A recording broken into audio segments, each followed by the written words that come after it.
Well, after we've caught our breath after a very, very exciting drifting session there, we are back now to our racing action, or at least a qualifying session for a race that's coming up later on today. This for the Miltek Sports Civic Cup, the, well, supposed to be third race of the season, but one of the season openers at Cadwell Park sadly was cancelled due to some pretty abysmal weather that we were enduring up in the northeast about a month and a half or so ago now. So only one race actually was able to take place. So this will be, we're hoping, the first full event for the Miltek Sports Civic Cup. And again, like the Touring Car Trophy and VW Cup competitors, they will have 3 races over the course of the day, the weekend, a qualifying and a race today, and then 2 races tomorrow as well.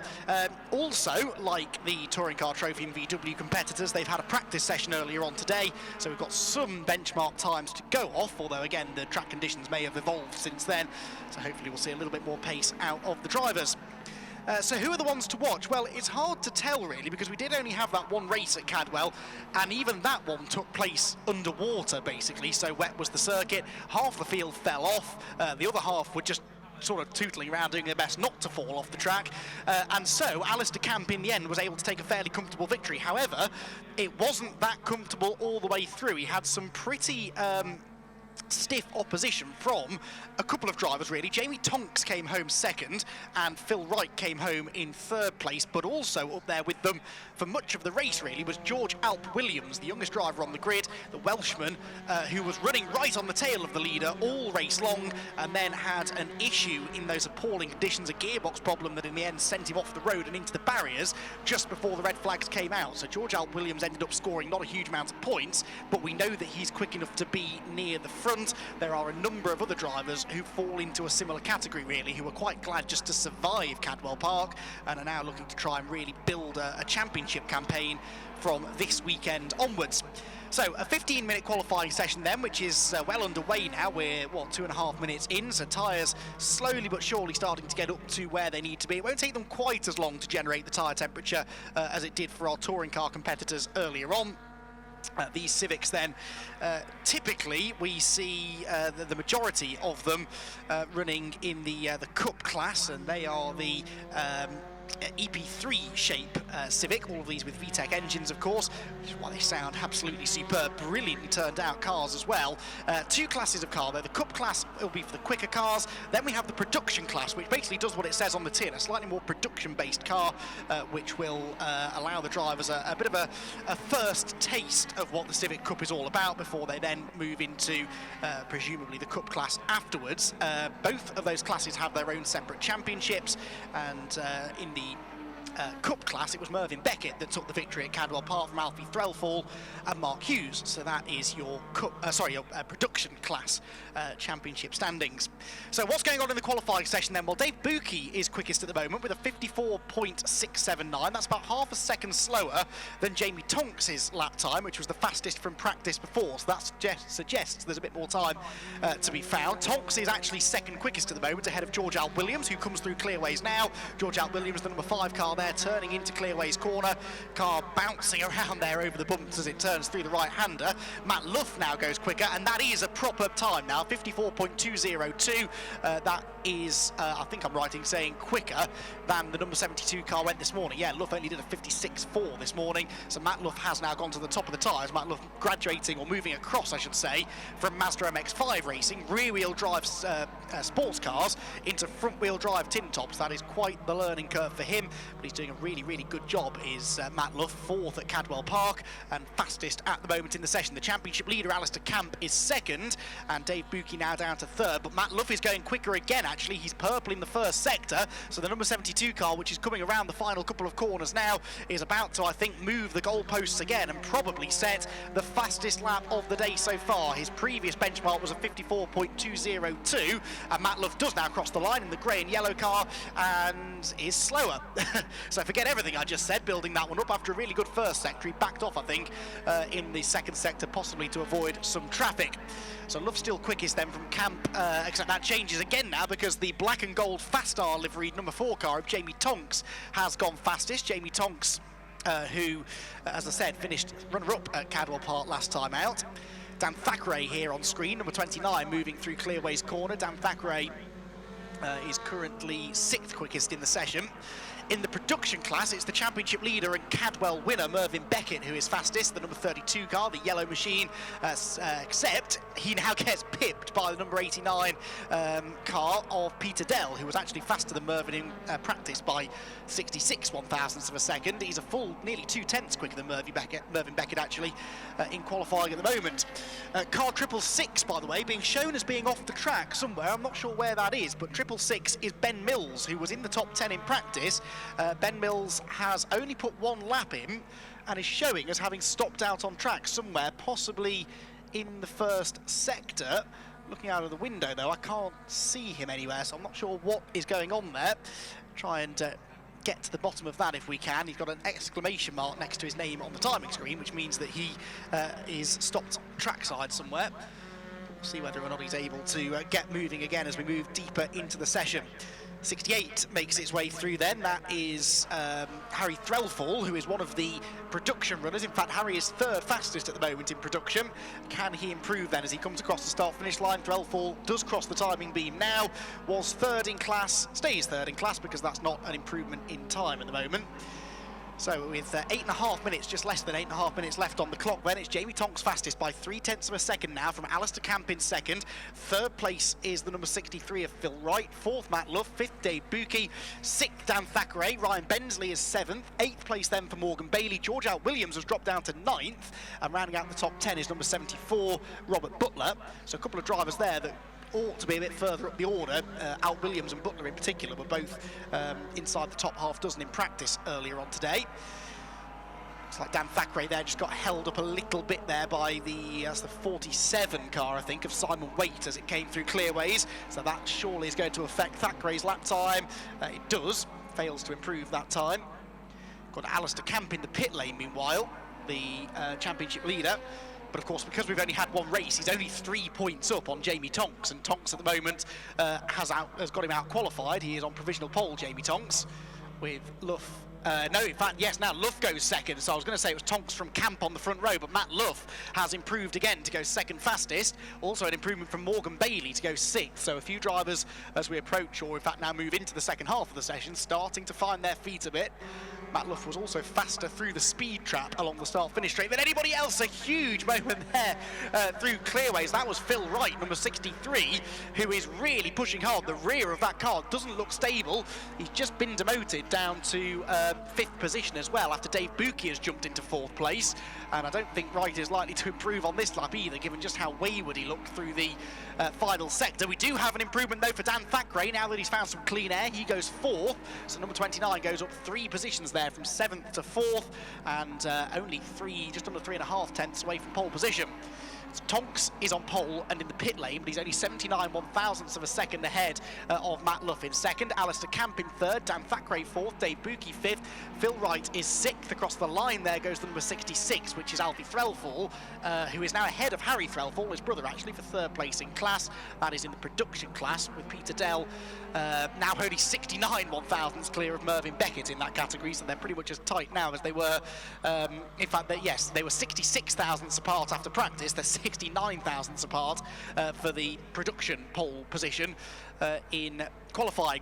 There goes the championship leader then, Ali Camp, through Graham Hill Bend, with George Al Williams right behind him, and then Ryan Bensley. So 3 quick drivers there, just ahead of Alfie Threlfall. So the black car is in the production class, but the 3 cars ahead are all gunning for outright pole. We've had a personal best first sector for Dan Thackeray as he's moved up into 3rd. So Alistair Camp actually finds himself down in 4th now. George Al Williams goes for the pit lane. Did Alistair Camp manage to improve? His first sector wasn't all that special. The second sector for Alistair Camp gets completed now, and he improves on his lap, but doesn't quite take 3rd place back away for Thackeray. You can see the improvement there notching up on the tower on the left-hand side of the screen. Alistair Camp 44 one-thousandths of a second away from 3rd place. There goes Mervyn Beckett then. The yellow machine is our production class pole sitter at the moment because he's just improved, actually, moved ahead of Peter Dell by now 59 one-thousandths of a second, but it is the other way round now. Beckett, the championship leader, ahead of Peter Dell. Peter Dell finished only 6th in class at Cadwell Park, so Peter could do with getting that pole position, really, moving himself ahead of Mervyn Beckett, the points leader. Matt Luff now goes to the top of the tyres. Matt Luff with a 53.755, 81 thousandths quicker than Jamie Tonks now. So Matt Luff and Jamie Tonks keep on trading this provisional pole, don't they? Whilst Alistair Camp, the championship leader, does seem to be struggling a little bit now to match their pace. Camp is down to fourth quickest at the moment. George Alp Williams, I can see going back out of the pit lane, meanwhile below me. And Alp Williams, 9th position for him at the moment. Definitely would be looking to be a bit further up the order than that, ideally. Right, who have we got on screen here? This is number 28 going through, which is Chris Mullen in the 2004 spec Civic, this actually, so one of the older cars on the grid. Bulk of the cars are from the early to mid-noughties, but there are a couple of newer builds, in particular Ryan Bensley's is a new build, and in fact Morgan Bailey, a brand new car for 2021, so Morgan Bailey at the moment struggling a bit, well 7th place, not too bad, but that is the newest car on the grid, but of course they're all built to the same set of regulations, so there shouldn't be a huge difference in performance between a slightly newer or slightly older car. But I guess the thought process is that you might have slightly fewer mechanical issues with a newer machine. I think I've got to the bottom, by the way, of the Ben Mills query earlier on. Ben is still showing us stopped on track, but there's also a message on the timing screen saying that he's still got no working transponder. So I think Mills is circulating, but the transponder isn't registering his time. So he may be being timed manually. It may be that he gets told, well, no, I'm sorry, we didn't register your lap time, so you have to start from the back of the grid. We'll see what comes of that. 3 minutes left in the qualifying session then. Matt Luff still on provisional pole by 81 thousandths over Jamie Tonks second. Number 4. Number 29, Dan Thackeray is third. Number 45, Alistair Camp is fourth. And number 51, Dave Buki in fifth. In the production class, it's number 32, Mervyn Beckett on pole by now actually 0.2 of a second. So he's found quite a chunk of time now. Oh, that was a close moment. Ryan Dalzell and Phil Wright getting a bit close for comfort there through Graham Hill Bend. But yes, Mervyn Beckett, 0.2 now clear of Peter Dell, 32 ahead of 89 in production class. And third place in production is Alfie Threlfall. Into 7th place overall goes George Alp Williams, so he's found a bit of an improvement there. And that was on, I think, his first flying lap out of the pit lane, so keep an eye on the number 5 car, the red and silver car, just heading down out of Druids, I think now, just negotiating a bit of back marker traffic. George Alp Williams, clearly they've tweaked the setup a bit there, and he's going a bit quicker now than he was earlier on. We're following group of cars a little bit further down the order. Ryan Dalzell, for example, the yellow car there, number 77, is 14th, but Alp Williams is personal best in the first sector again, so this is a bit more like it now for the man who was really unlucky to lose out on a podium last time at Cadwell Park. George Alp Williams is in the final sector now and about to come across the start-finish line. Can he improve on 7th place? He's only half a second off pole, but he's a 10.5 away from breaking into the top 6, and he does. He goes third. That is much more like it for George Alp Williams. Onto the second row of the grid then for the Welshman, the youngster. So inexperienced in racing is George, but he has just found another 0.2 of a second to jump into third on the grid. This is still your provisional pole sitter though. Matt Luff coming down through Graham Hill Bend. He has been out of the pit lane for not that long actually. This is his first flying lap after completing an outlap from the pit lane a moment or two ago. 81 thousandths he is clear of Jamie Tonks from Alp Williams in third.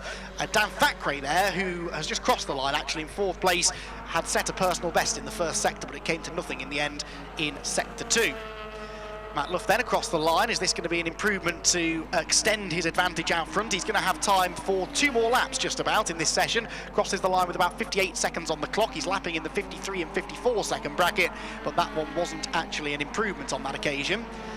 Have we seen any changes in production? Well, Peter Dell has improved in the number 89 car. He's still second on the grid in production, but now back to just 55 thousandths of a second slower than Mervyn Beckett. But not improving, neither of them improving, in fact, on their next laps. So running out of time then for significant changes here. Matt Luff looking good for pole because Jamie Tonks, although he's only 8/100ths of a second away from him, isn't improving and hasn't improved for a little while now. So looks as though Luff, barring any real dramatic improvements at the end of the session, should be able to hang on to this pole position, which he could do with really. 4th place at Cadwell, so a pole position and maybe a win here today would catapult him towards the top of the points, especially because the championship leader, Alistair Camp, is only 5th at the moment, although he did just set a personal best in the first sector. Checkered flag is out, and Alistair Camp goes third. So Alistair Camp, right at the death, jumps into third place. The championship leader finding a much-needed improvement there to clear both George Williams and Dan Thackeray, who will end the session 4th and 5th respectively. Jamie Tonks has seen the checkered flag as well, so it looks like Matt Luff is going to do enough for the pole position. But only just. The top 3 cars covered by just over 1/10 of a second. Matt Luff from Jamie Tonks, from Alistair Camp, the championship leader, in 3rd. Al Williams is 4th. Dan Thackeray is 5th. Dave Bootke is 6th position. Where's Phil Wright? Well, Phil Wright is only 7th, the man that was 3rd at Cadwell. So he is a little off the pace there, you'd have to say. 4/10 away from pole. Ryan Bailey then, Hawken Bailey, sorry, is 8th. Ryan Bensley 9th. And rounding out the top 10, number 74, was Robert Butler. Production class goes the way in the end of Mervyn Beckett. So Peter Dell got close but couldn't quite find that last half a tenth or so that he needed to take pole away. So Mervyn Beckett, number 32, is your production pole sitter, with Peter Dell 2nd and Alfie Threlfall 3rd, and actually separated from the top 2 by the 47 car, which was Simon Waite. And Simon Waite is a Cup class car, but a little bit slower there than the top 2 productions.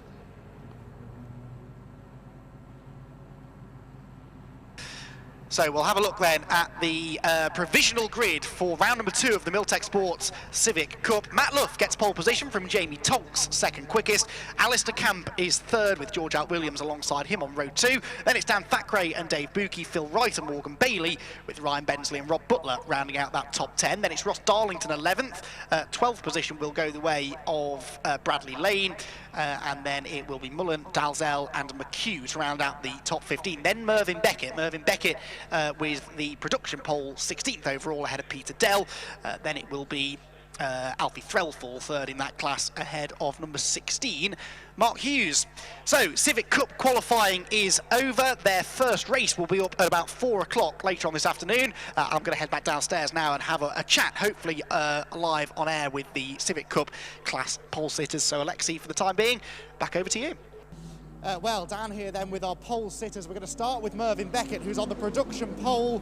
I'll tell you what, it's going to be tight this weekend, isn't it? 55,000 between the top 2 in the session.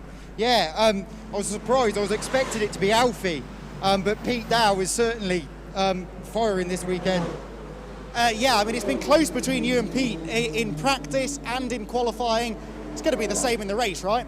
Yeah, he got behind me part of that qualifying, and I could see that he was certainly up for the game that we're going to have, a battle this next race. Obviously, Cadwell went pretty well for you, although I know you were basically just happy to survive that race. Dry conditions at the moment, though, so you can really find out what the car's capable of. Yeah, definitely, and then it's interesting because, of course, Pete being new to Civics, it's going to be very interesting that hopefully I can just keep us me in front, and then hopefully we have a battle with a few of the Civic Cup guys that hopefully we might be able to get a car between us just to hold off. That would certainly help you out, wouldn't it? Congratulations on pole position, Mervyn. Now, if we just swing around, we've got Matt Luff, our overall pole sitter, who is just down here. Let's go and have a word with him. Matt Luff, I'll tell you what, Matt, you've taken to this front-wheel drive thing quite quickly, haven't you? Yeah, thank you. That definitely makes up for the qualifying at Cadwell, doesn't it? Yeah, no, I'm happy to come away with pole, obviously. The paces, I mean, I found some clear track, banged in 4 or 5 quick laps, and one was enough to put me on pole, so yeah, I'm really, really happy. Now, qualifying's one thing, but you've now got to stay there for the race. How confident are you? It's a tricky one because this field's so competitive, and starting on the inside or on the front row here doesn't necessarily mean you're going to come away with a win. It doesn't really give you that much of an advantage, especially with a dip on that start of the lap. So yeah, I'm just going to have to keep my nose clean, try and break a gap, and just put some quick times in tomorrow. You've got Jamie up there on the front row with you, and Alistair jumped up to 3rd right at the end of the session as well. So, to your point, there are some really quick drivers and quite experienced Civic Cup drivers there with you. Yeah, definitely. They're both very experienced drivers. But I'm confident in my own ability, so I mean, I'm sure I'll give them a good run for their money.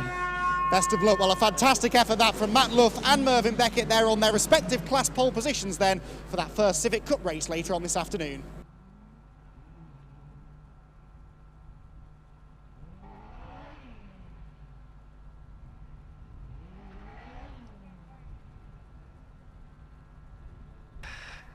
The Miltek Sports Civic Cup here at Brands Hatch then about to get their first of 3 races this weekend underway, and it's set to be a real thriller this, the first dry race of the year, only the second race actually of the season after their season opener was cancelled. Well, they had one race at Cadwell Park, the second race was cancelled because of bad weather. Thankfully, at the moment, touch wood, that is not an issue here today.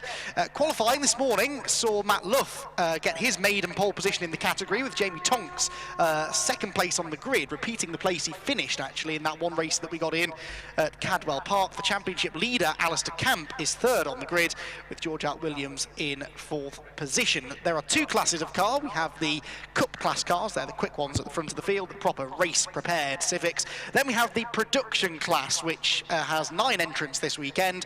Obviously those cars are a little bit closer to the production spec. They're not on the pace of the Cup cars, although there are 1 or 2 of the Cup cars that qualified behind the leading production runners.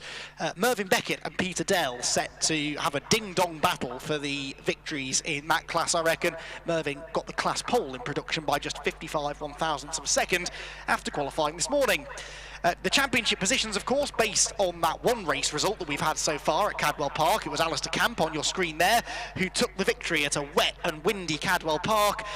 And look at that, the windscreen wipers are on. He's not the only one that's got those wipers on either. Is it starting to rain outside, I wonder? Just a few spots, I wonder, which might just add a bit of extra spice to the mix. Here's the grid then. Matt Luff on pole position. Alongside him will be Jamie Tonks, Alistair Camp and George Alt Williams on row 2, with Dan Thackeray and Dave Buki on the 3rd row. Phil Wright is on row 4 alongside Morgan Bailey, and then rounding out the top 10 we've got Ryan Bensley and Rob Butler, who's making his first racing start in 4 years and his first ever start in the Civic Cup. Did well to qualify in the top 10. Ross Darlington and Bradley Lane are together on the 6th row of the grid, and then on row 7 Chris Mullen and Martin Dalzell, and then 15th place on the grid will be Paul McHugh. Now he was one of the lower qualifying Cup entrants. He'll be on that 7th row with the production pole sitter Mervyn Beckett, purple number there for Mervyn because he's in the production class. Peter Dell next on the grid is also a production runner. Then you've got Simon Waite, who's actually running in Cup but was out qualified by the top 2 production runners. The 10th row of the grid is an all production affair. Alfie Threlfall and Mark Hughes together, 19th and 20th overall on the grid, but 3rd and 4th in production, with Ben Mills and Harry Threlfall, a Cup driver, ahead of a production runner. Then the last 4 runners all in production. Simon Welch moving over from the BMW Compact Cup from rear-wheel drive to front-wheel drive this year. Reese Lewis is with him on the 12th row, with Matthew Stenning and Nick Charlier at the back of the grid. 26 cars then hopefully set to take the start of the race. Now there was supposed to be a 27th, which you can see at the back there was Ben Sharp. Now Ben had an engine issue in qualifying. He is at the back of the grid though, so that car that's starting last on the grid definitely worth keeping an eye on, because that is a regular front runner in Civic racing. Ben Sharp making a return to the championship. I don't think he's doing a full season campaign, but Ben Sharp is a race winner before in Honda Civics, and if they've got that engine working, then he should be pretty quick. It was an engine, I think he was saying an engine that came out of Dave Buki's car from the previous event at Cadwell Park. So Ben Sharp looking to try and move forward, having not set any times in qualifying. He has to start from the back, but he will at least be there in the race.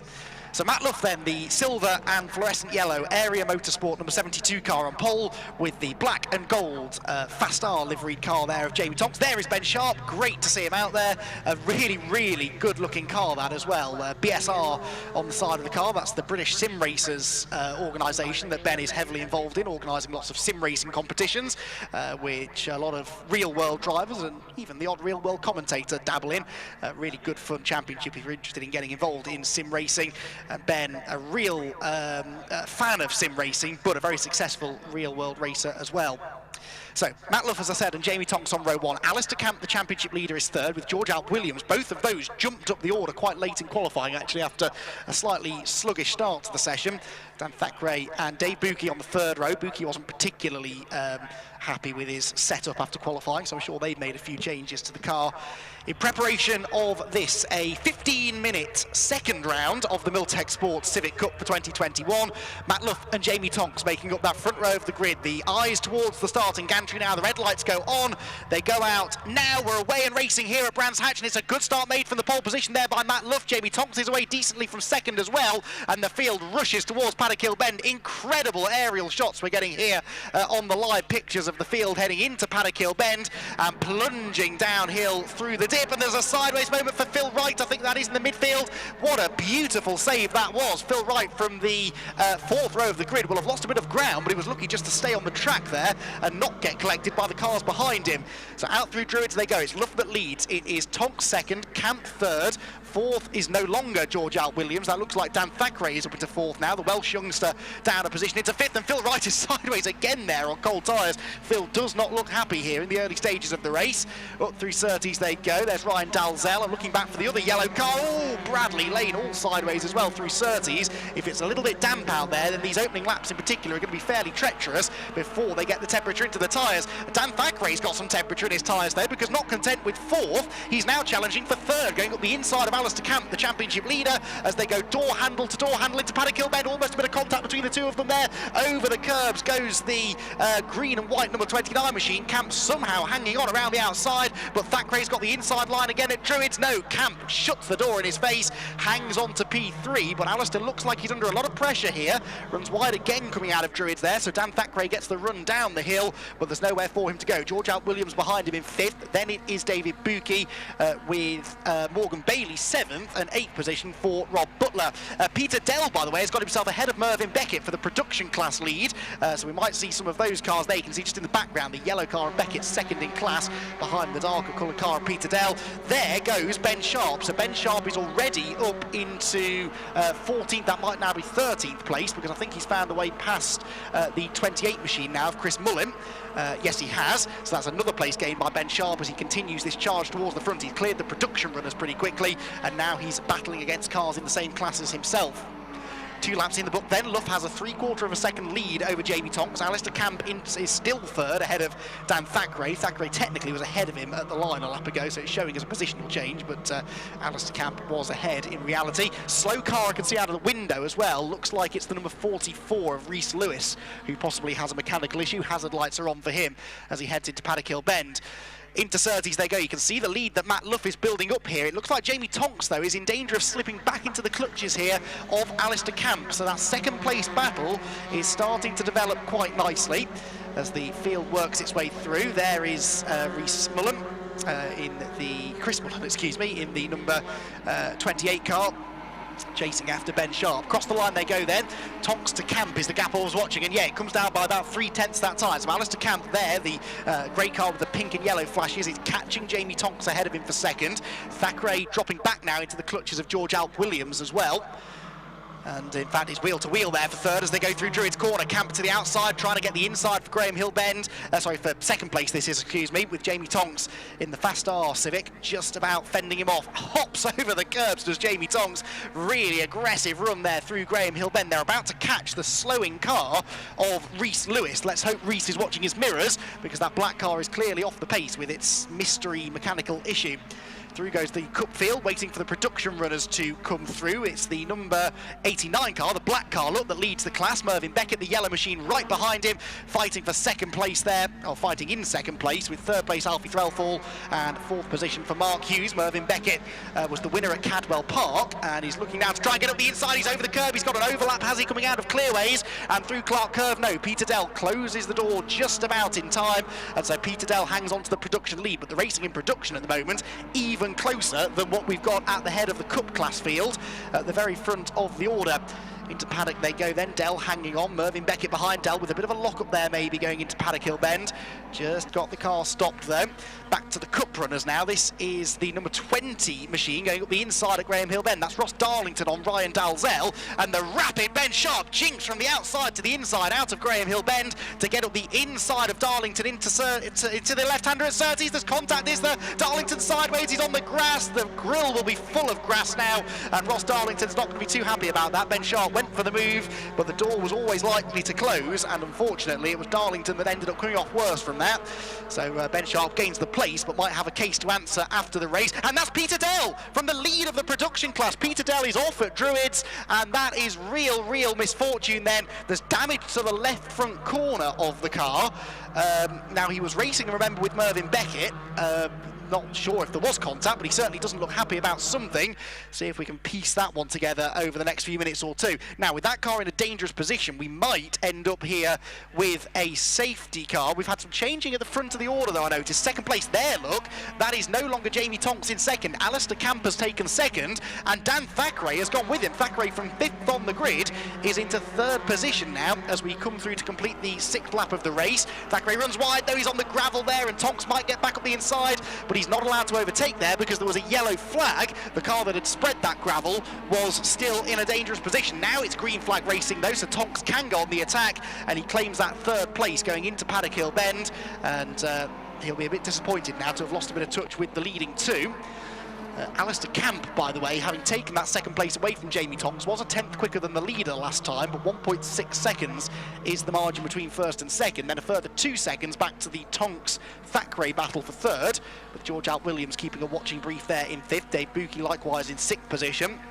I noticed that Alfie Threlfall, by the way, is now into the production class lead, so there must have been contact between Mervyn Beckett and Peter Dell, because they've both been delayed. Obviously Dell is out of the race, Beckett's lost the lead. Wouldn't mind getting a look at that yellow number 32 car, actually, see if there's any damage to Mervyn Beckett's car.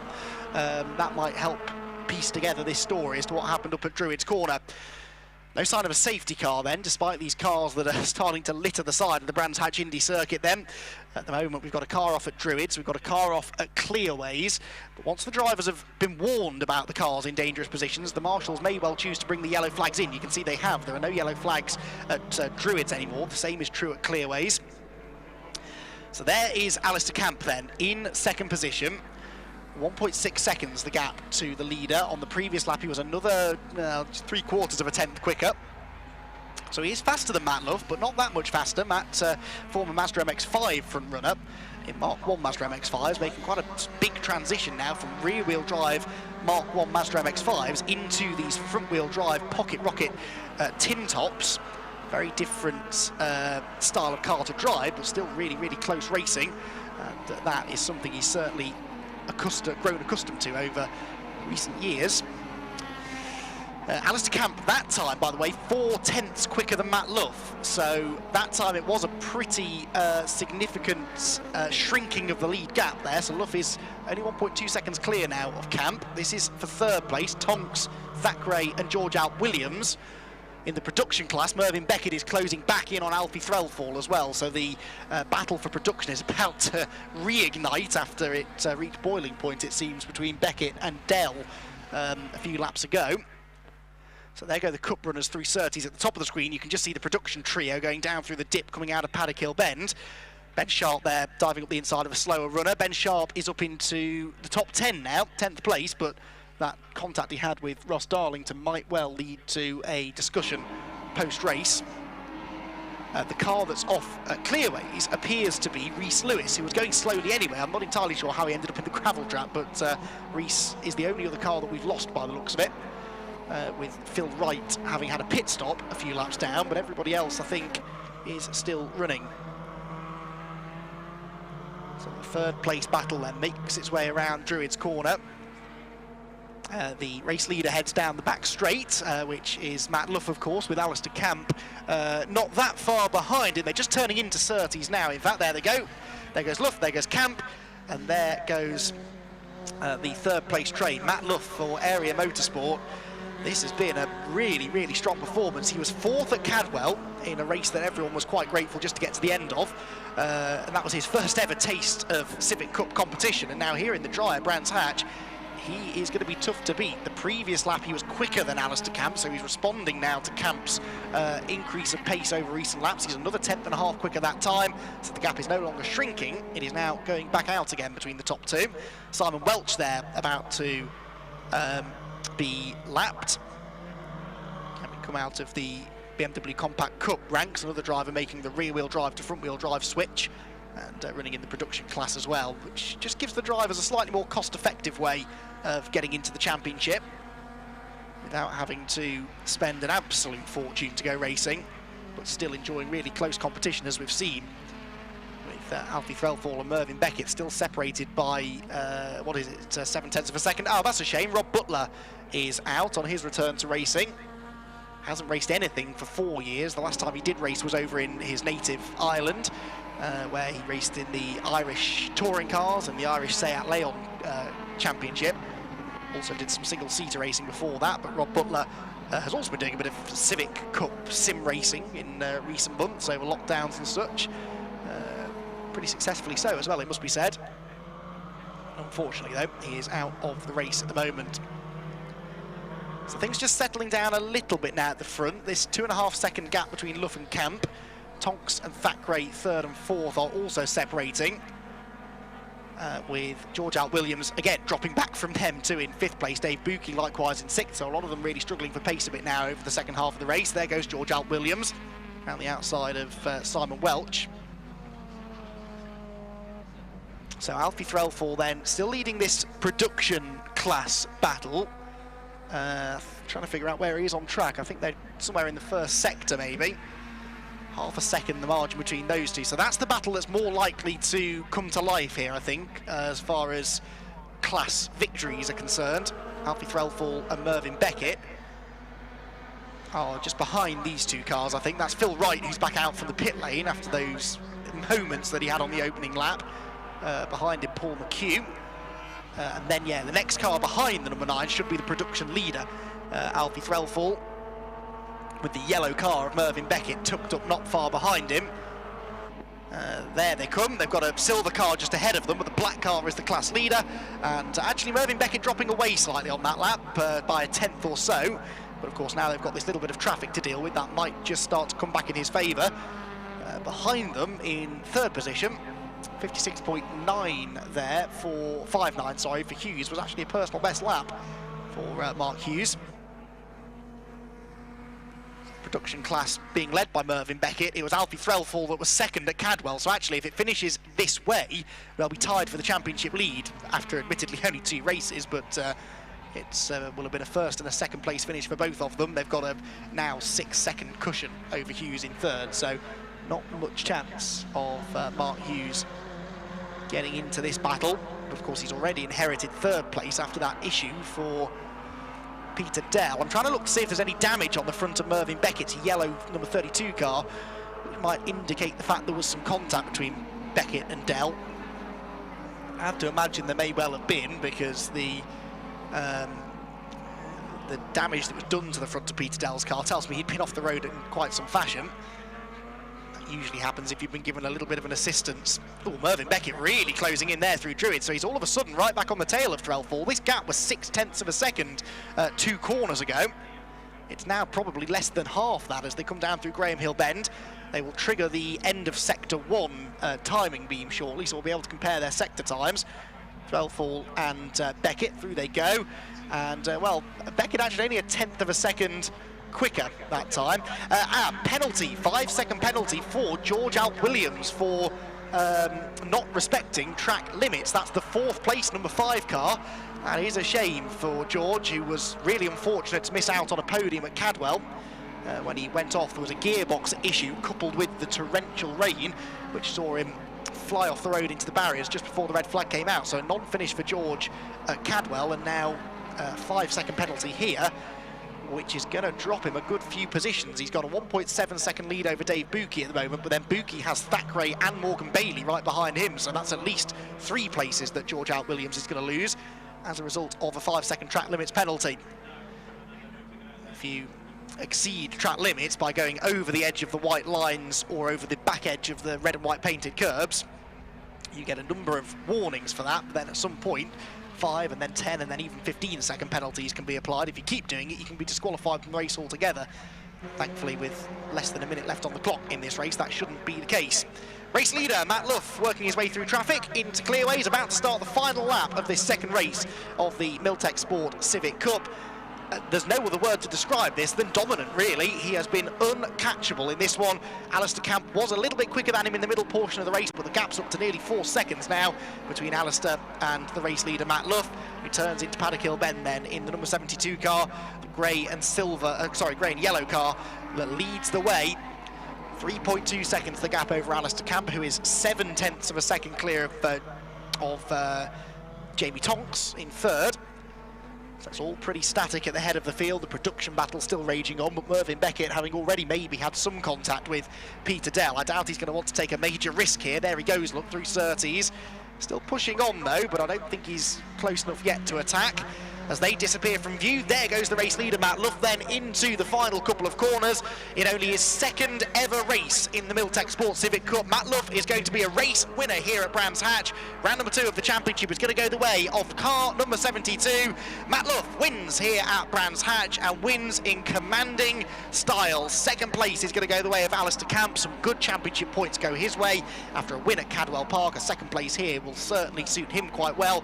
Jamie Tonks was actually chasing him down there towards the end, less than a second between them at the flag, with George Alt Williams 5 seconds back in fourth, but Alt Williams with this 5-second penalty is going to drop down to at least 7th, maybe 8th, and a shout out to the 8th place finisher there, Ben Sharp, from the back of the grid in an untested engine. Really impressive stuff. Now the production battle is still raging. It looks as though Alfie Threlfall's going to hang on. You can see them at the top of the screen there going through Surtees. Alfie Threlfall, the black car, the yellow of Mervyn Beckett. There they go, turning into the final corner. Unless there's a mistake here for Alfie Threlfall, it looks as though he's going to come home a race winner in the Production Cup to tie Mervyn Beckett now, provisionally at least, for the championship lead. But there may be a case to be answered here for Mervyn Beckett once we get to the bottom of what happened to Peter Dell. So an entertaining race there, the second round of the Miltek Sports Civic Cup. They'll have 2 more races tomorrow, which I'll be here to talk you through. But now I'm going to head down to the pit lane and have a word with our race winners. Thanks, Andy. While he heads downstairs, let's just take a look at these results again in that case. So our winner then, Matt Luff, having started in pole, there we go. He's also finished in first place, ahead of Alistair Camp, Jamie Tonks, George Alp Williams, Dave Buki, Dan Thackeray, Morgan Bailey, Ben Sharp, Ryan Bensley, and Martin Dalzell. That's our top 10.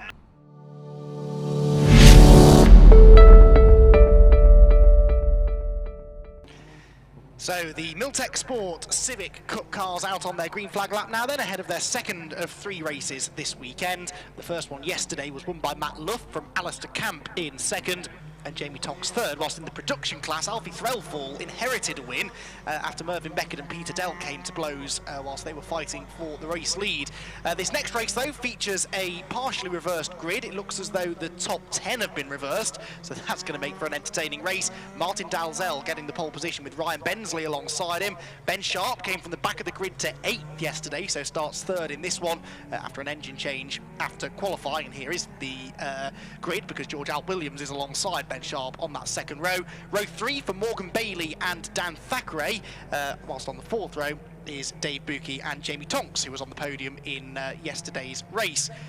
Then behind those 2 we've got on the 5th row of the grid Alistair Camp and Matt Luff. Now they were the top 2 in yesterday's race, and Alistair Camp is your championship leader, albeit not by a huge margin. Row 6 for Bradley Lane and Chris Mullin, ahead of Ross Darlington and Paul McHugh on the 7th row of the grid. 8th row for Simon Waite, and Phil Wright. Then it is Rob Butler, who had an on-finish yesterday, an overheating issue for him, and Ben Mills, who are together on that 9th row of the grid. Row 10 for Mark Hughes and Harry Threlfall. We're into the production runners now. Simon Welch and Matthew Stenning are together on row 12. Row 13, Peter Dell. Watch for him to come from the back of the production field. He's got Rhys Lewis for company, with Nick Charlier at the very back of the grid. Now, Paul O'Neill once again joins me up here in the comms box. Paul, you weren't here to enjoy yesterday's race. It was a really, really entertaining race. But this Matt Luff kid, he's something special, isn't he? Yeah, it does seem to be a bit special, and I've heard his name for a while now in circles, and people saying how good he is, and he's obviously showing it now, and this is the time to shine, isn't it? A lot of people here at Brands Hatch, 4,000 spectators. I hope you're all having a great time. I know you can hear us out there, and I think once these cars are all lined up, you're going to love this. proper front-wheel drive Japanese special EP3 Honda Civics, and they really will give us something to watch. But the front row for me is an interesting one. Ryan Bensley running up on P2. I know I spoke to him just before the start of this, and he was a bit nervous about how the car was going to perform, but he's in a good position. It's a bit drizzly, so this is a race for anybody. It's going to be interesting, isn't it, then? So we have got Martin Dalzell, the yellow car, on pole position. The red and silver is Ryan Bensley. Ben Sharp, third on the grid, possibly one of the pre-race favourites, former winner in the championship. Lights go out, away we go then. The rush towards Paddock Hill Bend begins, and Bensley's had a good one there on the outside of Dalzell. Ryan Bensley has his nose ahead going into Paddock Hill Bend, but he's on the outside line, and Dalzell should have the advantage there on the inside. Ben Sharp takes advantage of that as well to go second, and then challenge for first. Dalzell closes the door in his face, and that delays Sharp and allows Ryan Bensley to fight back around the outside. All of them safely through Paddock, though, through Druids for the first time. How is this one going to sort itself out? The yellow car of Dalzell still ahead, side by side for second then. On the inside is the number 7 of Bensley. To the outside goes Ben Sharp, and Sharp should have had the momentum there, I think, off Graham Hill Bend to seize the position. Yes, he has. Ben Sharp into second place. Pretty quick starting stuff though, isn't it? Bensley there in the number 7, P2 off the grid, just having a bit of a struggle with a few people behind, can't get the car turned in. Camp on the outside, oh, that's not where you want to be. I tell you what, he was lucky there that Bradley Lane didn't fire him in the gravel. Yeah, Lane was up the inside of him there. They both came across a slower car ahead of them. Change for the lead. Ben Sharp has got the advantage here from Dalzell into Paddock Hill Bend, and that's Dan Thackeray coming up the inside for second place. Dan Thackeray was our driver of the day at Cadwell Park at the season opener, and he's now into P2. The top 3 cars absolutely together as they go up the hill. Dalzell again sends it down the outside. Wherever they go, he's going in the opposite direction. That's George Al Williams out wide, the Welsh driver, slipping down the order a bit now. Ali Camp elbows his way through as Dalzell tries again to come back at Dan Thackeray. It's Sharp from Thackeray from Dalzell, the top 3. Morgan Bailey, I think that is, in 4th position ahead of Dave Buki, who I think is ahead of Bensley now. No, he's not. Bensley keeping Buki at bay, actually, as they go into Surtees for the second time. And there, Matt Luff ahead of George Al Williams. Matt Luff, yesterday's winner, starting to make progress.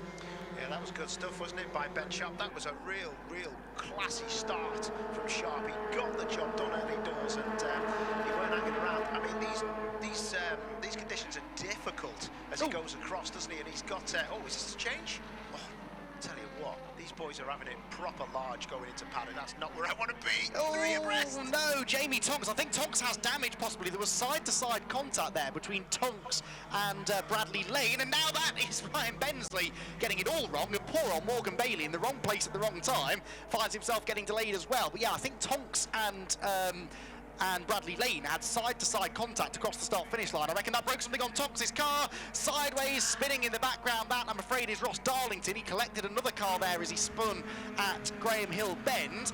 Reverse grid races, hey, especially when you throw in a bit of drizzle in the air. They were always guaranteed to provide drama. There's someone's bumper there, chilling in the grass, going through Surtees. Bit of bruising opening few laps this ball.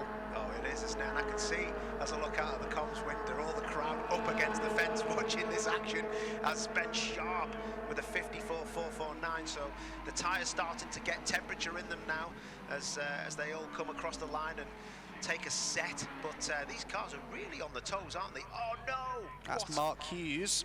Mark Hughes on the grass. Oh, and another got straight on. That was Mullin. That was Chris Mullin, who was collected by Darlington, I think, down at Graham Hill. Darlington's carried on with rear bodywork damage, but Chris Mullin's car in for retirement. Yeah, it's all happening, isn't it? These cars are so well hooked up as they go through Graham Hill Bend and getting the things on their noses. As you can see there, someone is just trying to get ahead. That's going to be a difficult move, that, going into Surtees. Yeah, not a place that it's easy to go side by side through, and that's why, because contact is made. Morgan Bailey is the red car involved, and another car about to spear back onto the track was number 63, Phil Wright, whose car was all kinds of oversteery yesterday, and that time I think the oversteer was possibly through some assistance from the car on the inside. Right, Matt Luff on the inside of Ryan Bensley, George Al Williams behind him, 3 quick drivers together here. Luff, yesterday's winner, going for 7th place, and Al Williams Williams follows him through. George told me yesterday that he was over-driving in yesterday's first race. George Hart Williams, a teenager still, done a bit of track days, done a few track days in the past, but very inexperienced at racing, came into the championship last year and immediately was up there fighting for race victories, but this weekend hasn't quite gone to plan. So, Sharp leads the way after 4 and a bit minutes, with Dan Thackeray only half a second behind him. Ryan Dalzell is third, Dave Buki is fourth, and alongside him into Surtees. Buki around the outside, that won't work, but Dave Buki doesn't know about overtakes that won't work. He sees a gap and he goes for it. Always exciting to watch, isn't he, Dave? Yeah, he is, and I tell you what, he was lucky there because he really come out of that move and nearly put himself under pressure from Bradley Lane and everybody else behind.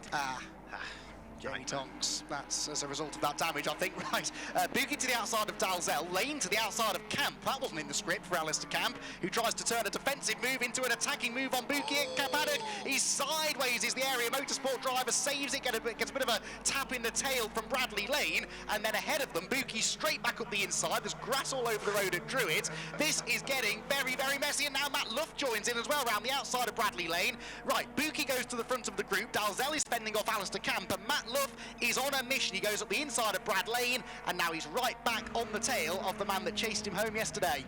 Yeah, it's all bunching up, isn't it? And Buki was getting a right old workout there for Sneers Lane. Oh, I tell you what, he was lucky there. He bounces off the curb, nearly ends up on the grass as they enter clearways, but gets the traction down, and they live to fight another day. So Matt Luff already starting to ask some questions here of Alistair Camp. This is going to be what positions have they found themselves in now? Alistair Camp is up to 5th, so Matt Luff 6th, and Camp with a late lunge up the inside of Dalzell. That was sweet as a nut, but he runs a bit wide, and Dalzell get that switch back. Oh, just a bit of contact on the exit as well, and that means he's under pressure now as they turn into Druids. This is great racing, and is that a little touch? Dalzell is trying to get back on the inside, but he's got the move covered. He squeezes him on the grass. One hip and shoulder, 2 hip and shoulders, and Luff gets out of it and fights another day. Yes, that's what we call robust defensive driving, I think, isn't it? You are not coming through here, and if you do, you're going on the grass. But look at the time that's lost Matt Luff now, because Alistair Camp has disappeared up the road. The 666, by the way, going through there, that is, or 66, I think, Alfie Threlfall moving his way up the order. No, sorry, Ben Mills, 666, up the inside of Bradley Lane now, who was very wide at Druids, I spotted on that previous lap. The leaders, by the way, still nose to tail. So are Ryan Dalzell and Matt Luff, who's sizing up for a move at Paddock and makes it stick, does he? He's got the inside against Dalzell, who is just starting now to slip backwards after benefiting from the reversed grid. Started on pole, and Dalzell now down to 6th place. Brilliant racing here, though, Paul. Absolutely brilliant, yeah. There's no quarter given, is there? A non-taken. A lot of cars just glancing into each other, which is acceptable for me as long as it's not in the brake zones and not also on the grass, which we've seen. But the gap is definitely closing now, isn't it? And Dan Thackeray is right on the back of him. Yeah, Ben Sharp hadn't driven on these tyres before this weekend. The last time he raced in Civic Cup when he was a race winner a few years ago, and indeed runner-up in the championship a couple of years before that, but they were on different tyres, so he's been struggling to get used to these tyres, and well, on that particular lap did quite well because he was a 10th quicker than Dan Thackeray, but Thackeray is going to try and reel him in again, I'm sure, before the end. Right, in the production ranks, we haven't had a chance to talk about them yet. In the lead of that class is Alfie Threlfall. His brother Harry is 2nd.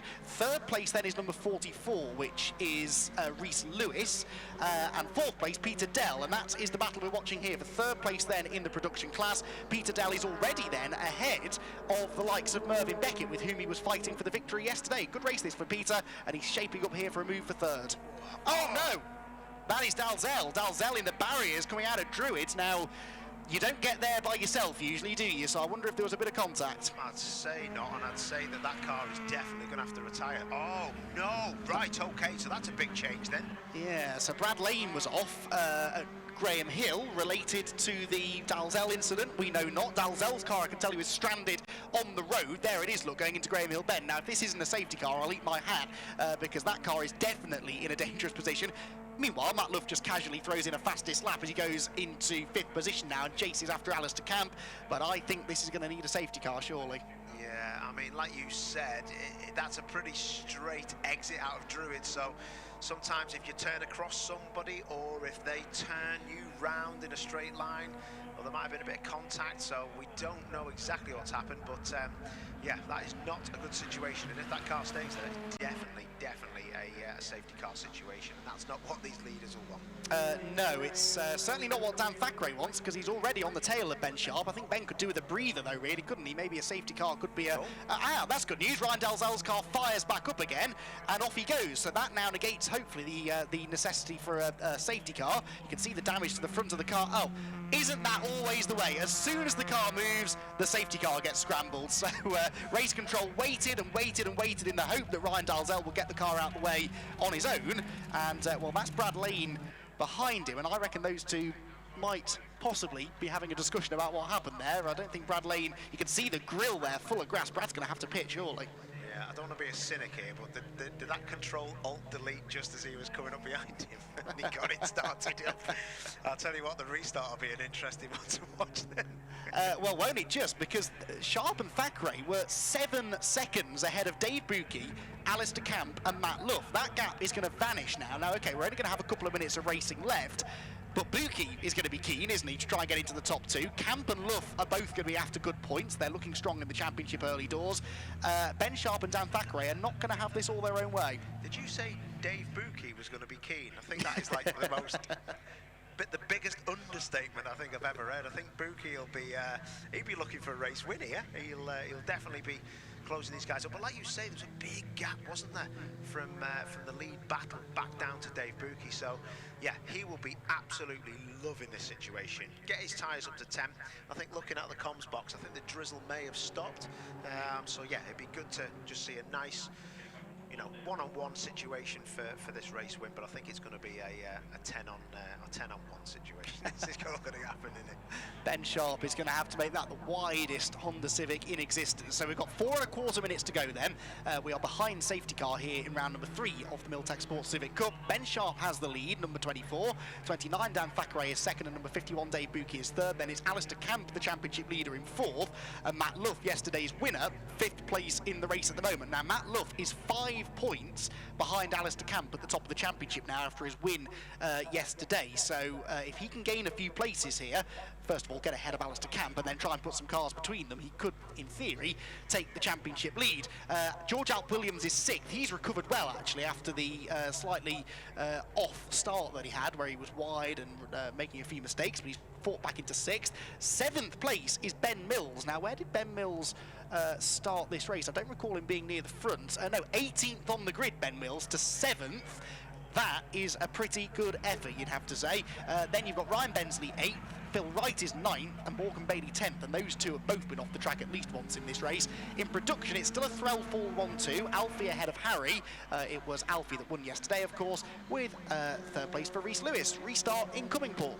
Looks like it, yeah. The only reason I was pointing at the screen is because I just seen a load of Honda Civics go absolutely flat out into the last corner, so that usually gives it away. I tell you who is super fast, like you picked out before. Luff has done a 53.6 as his fastest lap.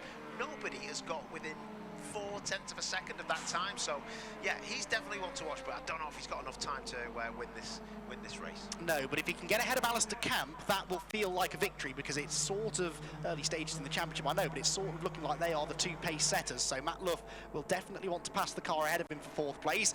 Back up and racing then, and there's a big hop and a jump there from the race leader Ben Sharp, turning into Graham Hill Bend. Came off the corner surprisingly well, given the fact he was on 2 wheels halfway through the turn, but Dan Thackeray will see that, won't he, and he will sense an opportunity. He will do, and as soon as you make a mistake like that and you run wide from an apex, or you get oversteer with the rear axle giving up, you do look in your mirror straight away. But I've got to admit, he's got his toe down, hasn't he, and he's pulled the gap now, so Thackeray is further behind him. Yeah, Ben Sharp is a really good peddler, and he was still nearly 2/10 quicker than Thackeray on that lap. Now, for 3rd place, Dave Bucke, rather than challenging for 2nd, is actually watching his mirrors now, because with just under 2 minutes to go, Alistair Camp has latched back onto him and is very late on the brakes into Druids' camp. He closes the gap within 1 braking point. Matt Luff, of course, still there in 5th. Alp Williams is 6th. 7th place is still Bensley. We've had a change for 10th place, though, apparently. Morgan Bailey up a position or 2 there into the top 10 now. But this fight for 3rd developing nicely as they head down the Cooper Straight into Surtees Corner. Bucke, Camp, Luff, 3rd, 4th and 5th, as close as you like, and we're about to start the penultimate lap. Yeah, it's all to play for then, isn't it? All the cars working differently in the different sectors. Change for third, Paul. There it is on the screen. Sorry, I just caught that out of the window. Camp's got ahead of Buki. Oh, well, there you go then, and that's no surprise to me actually. That's a decent effort, especially late on. You can really shock people into that situation, can't you? But I'll tell you what, the right rear of Camp's car looks well nervous. Oh, he's off! I don't believe it, Matt. Alistair Camp, the championship leader, with a big mistake at paddock. The car has looked a bit sketchy through paddock all race long, and having just got past Buki into third, he not only gives third place back, but drops 2 or 3 positions because Luff and George Alt Williams, I think, Alt Williams has gone through as well. So George Alt Williams into 5th. That means that it's 6th place now for Alistair Camp, and that might be enough for Luff to take the championship lead. He could do with getting past Dave Buki as well, and he's going to have 1 more lap to do it. They've got 20 seconds left on the clock. They're 15 now as they head through the final couple of corners. Ben Sharp is just about going to get to the start-finish line in time for 1 more lap around the 1.2 mile Brands Hatch Indy circuit. Dan Thackeray has always been within half a second or so of him, but not really close enough to properly challenge for the lead. Buki still third, then Luff 4th, and that could be the real battle on this final lap. Yeah, I tell you what, that was always coming, that gravel track. Oh no, he's off again. Alistair Camp at Clearways, and that car is going nowhere. How bizarre, what a nightmare. You could see the right rear was locking up all the time into Paddock Hill Bend, and has he been helped into Clearways? The rear bumper was off the car, but I think that might have happened. Did that happen early on? Yeah, I think that came off when he went through the gravel at Paddock, so he would have been racing George Alt Williams, and there wasn't really anyone else that close behind them. Ben Mills was some way back, wasn't he? Right, lots to dissect after this one, and it's not quite over yet. 1 more corner to go. Matt Luff is challenging Dave Buki for 3rd place, but out in front it is going to be a stellar return to the championship for former championship runner-up Ben Sharp, who wins round number 3 of the Miltek Sports Civic Cup, and he is delighted with that one. Dan Thackeray pushed him hard to the end, but comes home in 2nd, with Dave Buki again hanging on really well there to 3rd place ahead of Matt Luff. George Alt Williams is 5th, Ben Mills is 6th, Ryan Bensley 7th, with Phil Wright, Morgan Bailey and Paul McHugh rounding out the top 10. Number 66, Alfie Threlfall, is going to win in the production class for the 2nd time this weekend, this time with his brother Harry 2nd, and a really good recovery drive there for Peter Dell to finish 3rd place in class. Simon Welch was under pressure for 4th at the line, but does come home 4th in the production class, and Mervyn Beckett, championship leader coming into this weekend in the production category, only 6th. So, very dramatic race there for the Miltek Sports Civic Cup, as always, and Paul O'Neill is going to head down now to have a chat with the podium finishers. Look at the back of George Alt Williams, number 5 car. Is that rear damage maybe to the back of the red car? Yeah, the rear wing has failed there. I've never seen anything like that on a Civic, but George Alt Williams, the rear wing has folded down. That won't have made a huge amount of difference, but I'm baffled as to how that's happened exactly, and equally as to how Alistair Camp ended up in the gravel at Clearways.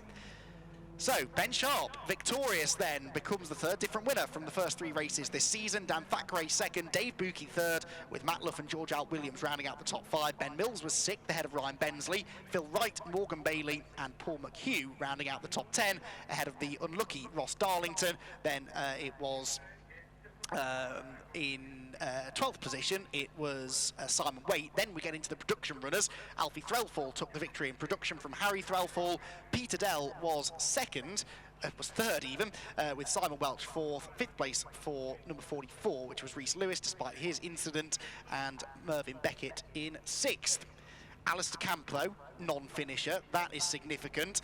Jamie Tonks, non-finisher, that's also significant because Tonks was 3rd in the championship, so 1st and 3rd in the points. Both failed to finish that race, and that means that Matt Luff is going to take the championship lead now with 25 points for the race victory. He is going to be very, very happy with, Matt Luff will be very happy with that result. We've got Ben Sharp then pulling in at the end of the pit lane. We'll be able to have a chat with him and hopefully with Alfie Threlfall as well after another victory in the production class. Don't forget that we've got another Civic Cup race coming up later on, 5:10. In fact, there are 2 more races today here at Brands Hatch. We've got the final Touring Car Trophy and VW Cup race at 2:20, and at 5:10 we will see the Miltek Sports Civic Cup drivers out for their 3rd and final race, and that one I think the grid is based upon that qualifying session from yesterday, the second fastest lap times from qualifying, so it will be Matt Luff on pole with Jamie Tonks second and Alistair Camp third. So Tonks and Camp with a chance there, I guess, to try and get a few more points back, but that obviously was not an ideal race for those two that time around. It was a good race though for Ben Sharp, and he is down in the pit lane now with Paul O'Neill. Just don't come too close, Ben. Yeah. Oh my word, mate. P4, off the grid. You were straight in there, top man. Yeah, like I've done no testing at all, and the boys worked miracles yesterday, so that's for them. We changed the engine yesterday, and we don't do this on a big budget. Like, come out and play, and it's all them. Thank you. Mate, don't make me cry. Yeah, sorry. I'll get a grip of myself. Yeah, no, the car's mega. Like, I can't believe how well it's come out. We've got an engine that Mr. Buki's lent us. Without him, we wouldn't be on the grid. So massive thanks to him. Yeah, brilliant. How amazing is it that the championship as a whole seems to help each other out? We have a WhatsApp group. Yeah. There's constant toing and froing, isn't there? About, have you got this part? Have you got that part? How amazing is the championship? It's so good. Like, I've had nothing but issues this weekend. Testing, I got like one session where the car worked.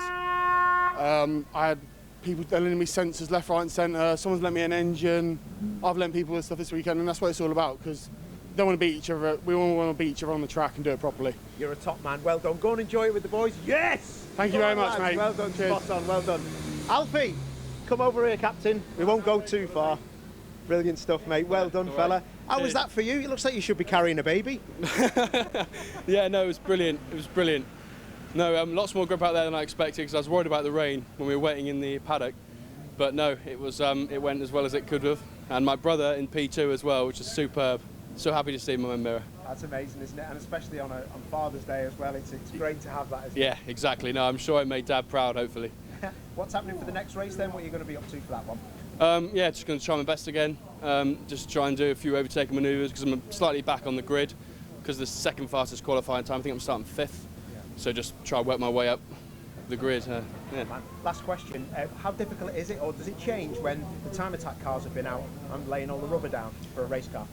Well, I haven't really, because they were out every time before us, I haven't really seen what it was like before.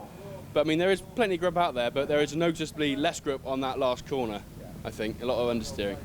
Well, listen, I'm super impressed with your drive. I'm super impressed with your hair still looking. Oh, I know, it tried. You look like a CNA model. You look amazing, mate. So spot on. It. Well done, Alfie. Good Cheers. Man. Back to you, Andy. Thank you very much, Paul. Well, great to hear there from our drivers down in pit lane, on the live stream at least. Remember, those of you trackside here can go home tonight and watch all of the action again. Believe me, there is an awful lot to watch. More racing from the Civic Cup coming up at 5:10 later.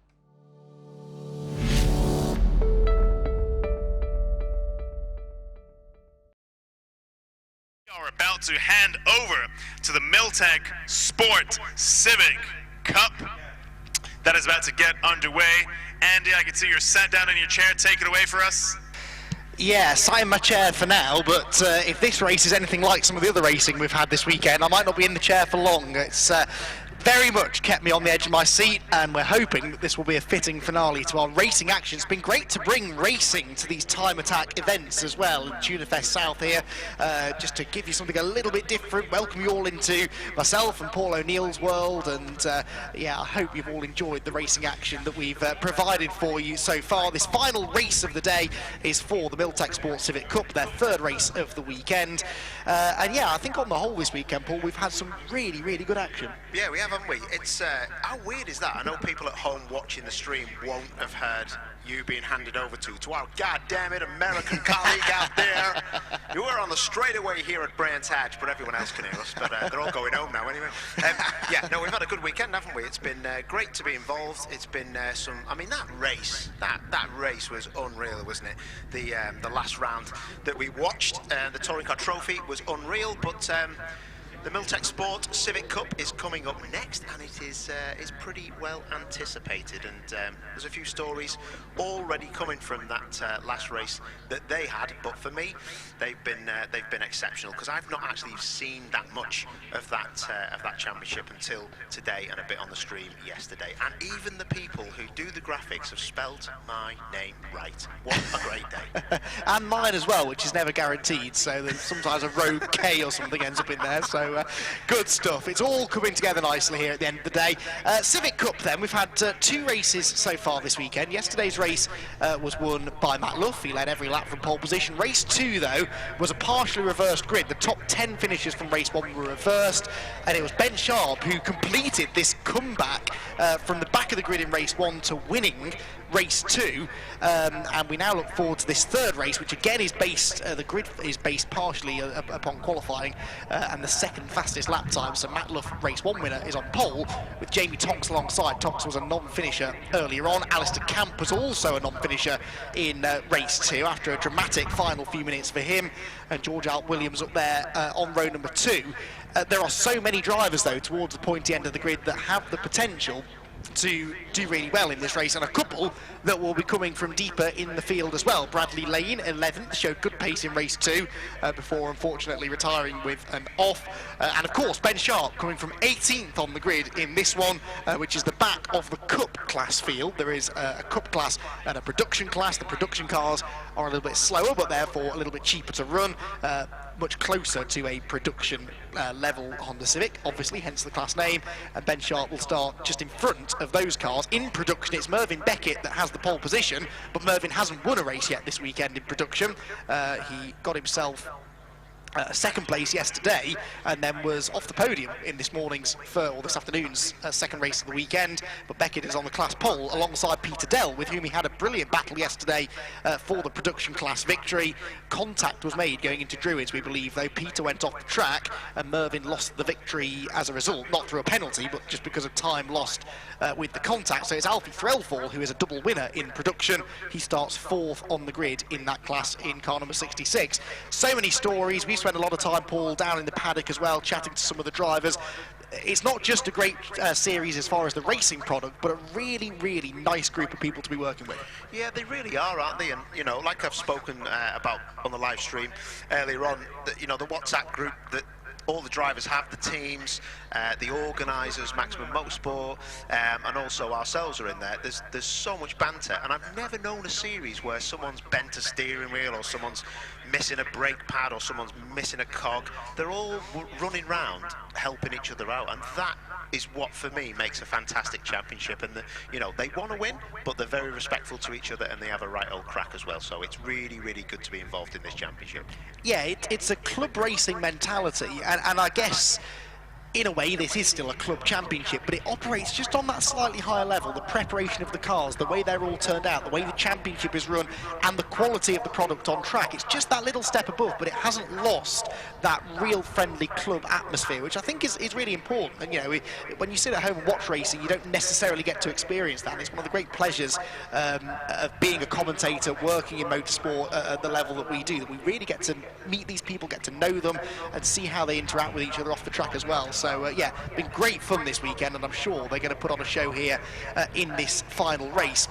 Paul, we're also tasked by the end of this race to come up with a couple of drivers of the weekend, one in the Cup class and one in the production class. Production's still wide open, but we've got our eye on a couple of drivers in Cup class, haven't we? Yeah, we've had a little word with each other, haven't we? So we're going to come up with a driver of the day, like you say, for both the classes.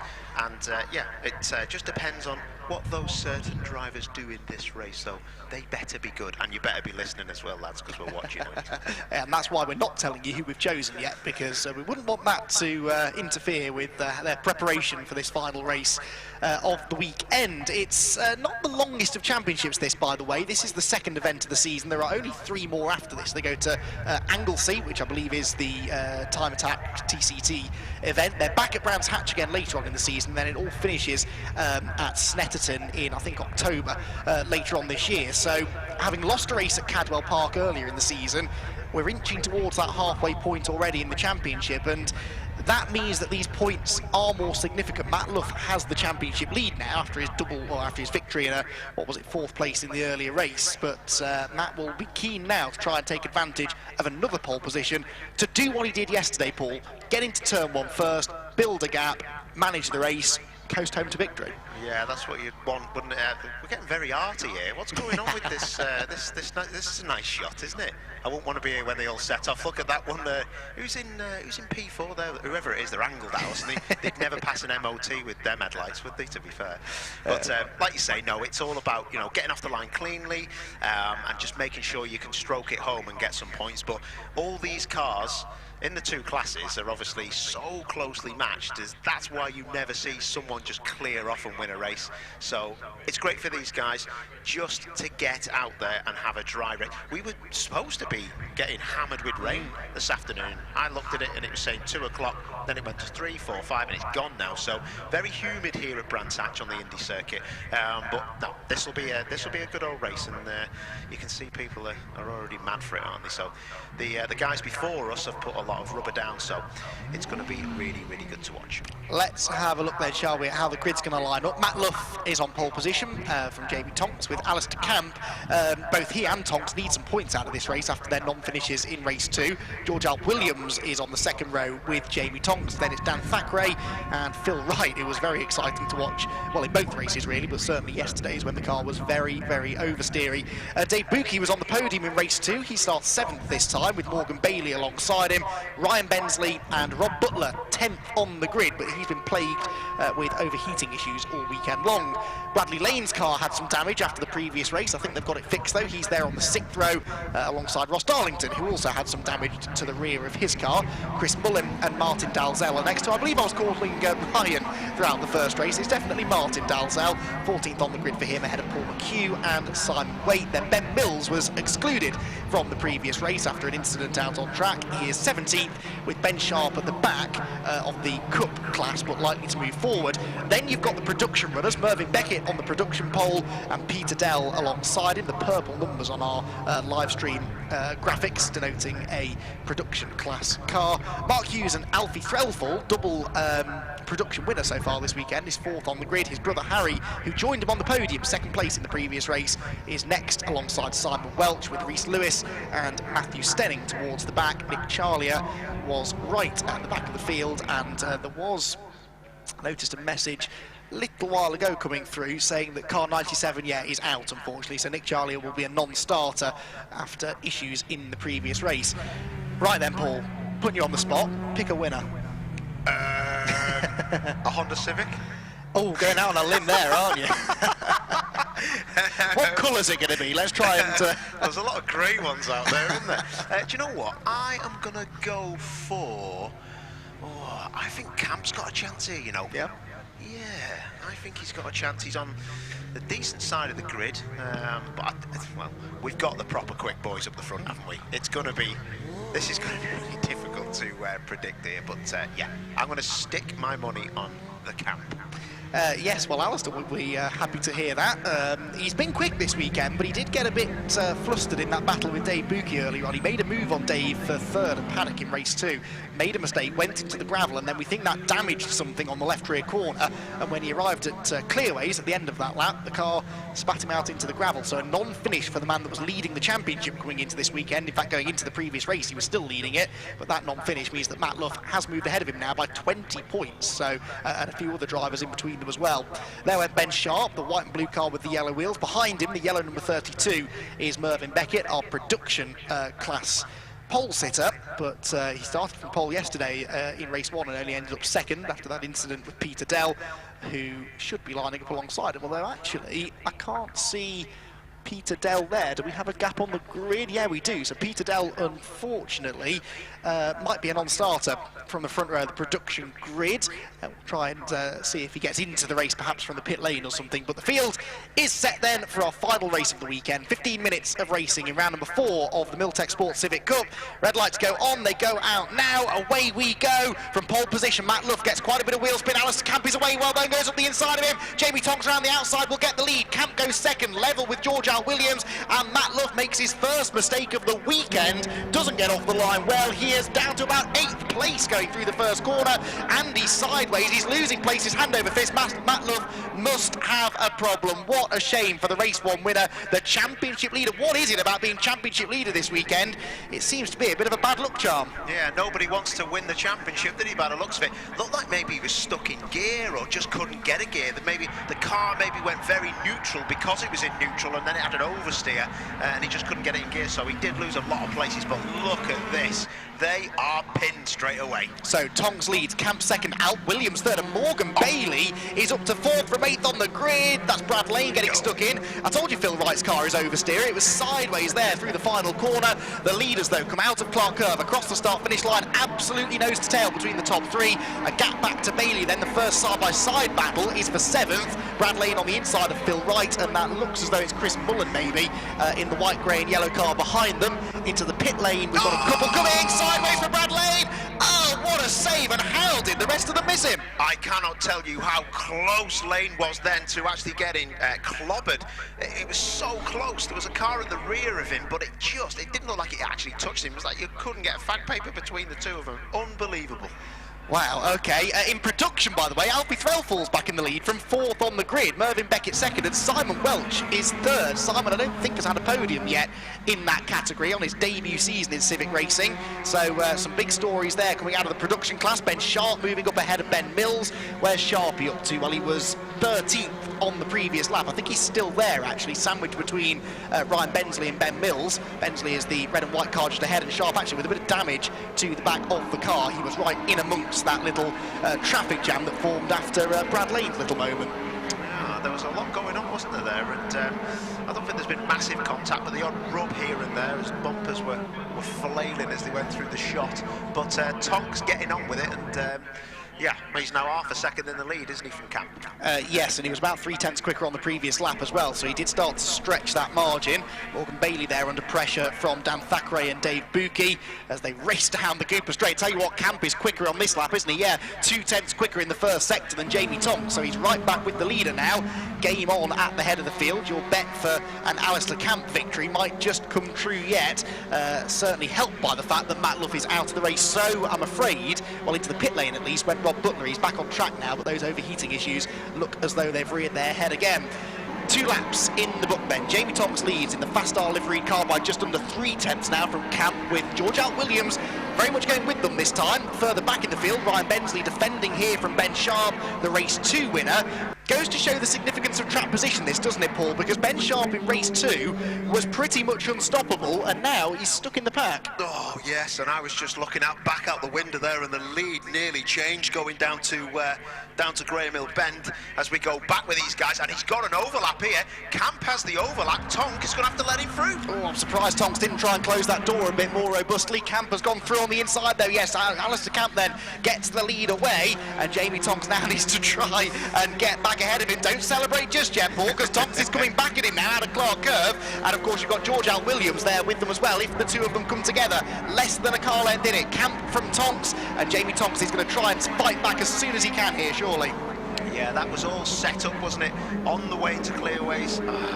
Yeah, so not a nice sight to see, is it? Luff had a nightmare there. But yeah, Camp is now having to defend, and I tell you what, he's inside him and he could lose another place here. Alt Williams is trying to get down the inside. That won't get done because he's on the wrong side now as they go down to Graham Hill Bend. Much better showing this from George, though, than we saw from him yesterday, where by his own admission he made a few mistakes, and now they've tweaked the setup. He's driving it better, and look, he's keeping with the leaders as he did in the torrential rain at Cadwell Park last time out. There's the fight for third. Morgan Bailey, Dan Thackeray and Dave Buki, fight for fourth, I should say, 4th, 5th and 6th. Buki, again, we know he's quicker than these two in theory. He was ahead of certainly Morgan Bailey in the previous race, but when the cars are as even as this and they're as well policed as they are in this championship, so no one's got a big advantage, it's not the work of a moment to move your way through the order.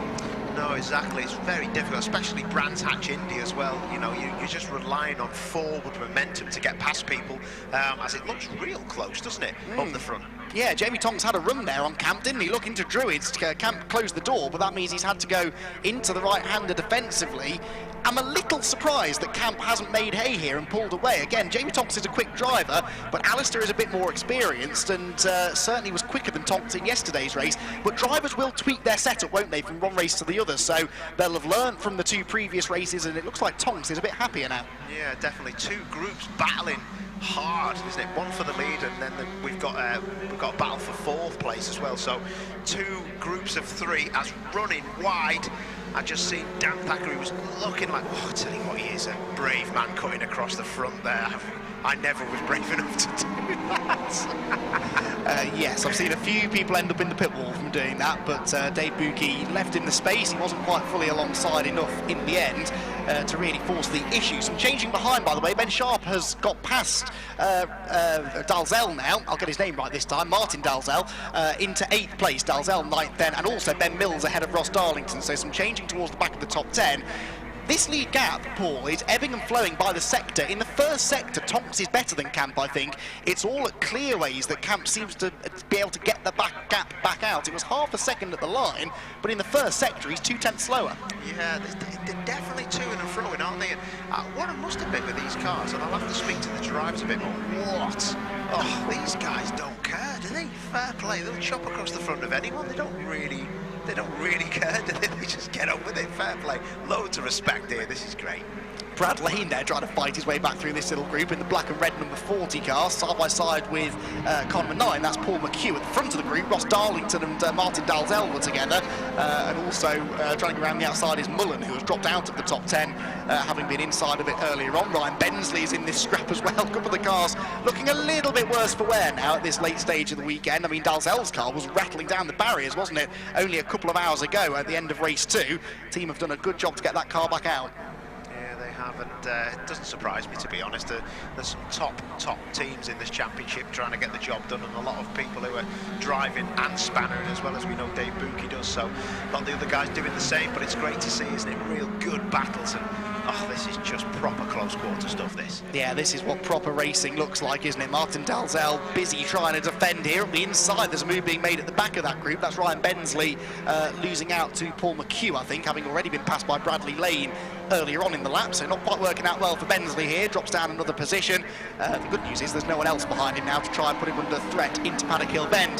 Halfway through the race then, 7 minutes and 20 seconds to go. The lead gap is 0.4 of a second, but Alistair Camp responding to Jamie Tonks' pace, actually set the fastest lap on the previous lap of 54.1, and George Alt Williams now a bit closer to Tonks than Tonks is to the lead. Chris Mullen round the outside of Bradley Lane, who's going to show him the edge of the road on the exit of Druids. This is for 12th position then, as Paul, significantly, a 5-second penalty for Jamie Tonks in second place for not respecting track limits. We're only halfway through the race, Paul, so he's racked those track limits warnings up. Yeah, I've not really seen him running. Well, I mean, it's a pressure pad situation, so, you know, you run wide, it's track limits full stop, but I am very surprised because I've never seen anything on the TV where he was running wide. It's usually Graham Hill Bend over the pressure pad. You get a picture, and yeah, you can't get away from it. It's like a speed camera. So very interesting. He's done that 3 times then, so he's got a 5-second penalty. Cool. Oh, not good. Mark Hughes, didn't we cut to him off the road at this part of the circuit in the previous race? I think he's made the barriers this time, maybe. Might be a replay. Clearways, yes, that's what he'll claim, I'm sure. No, he's on the other side of the track this time. He went off to the left before, the right this time. There is George Alt Williams. So Alt Williams is now essentially second in this race because he's within 5 seconds of Jamie Tonks, who will have this 5 seconds added on to his race time at the end.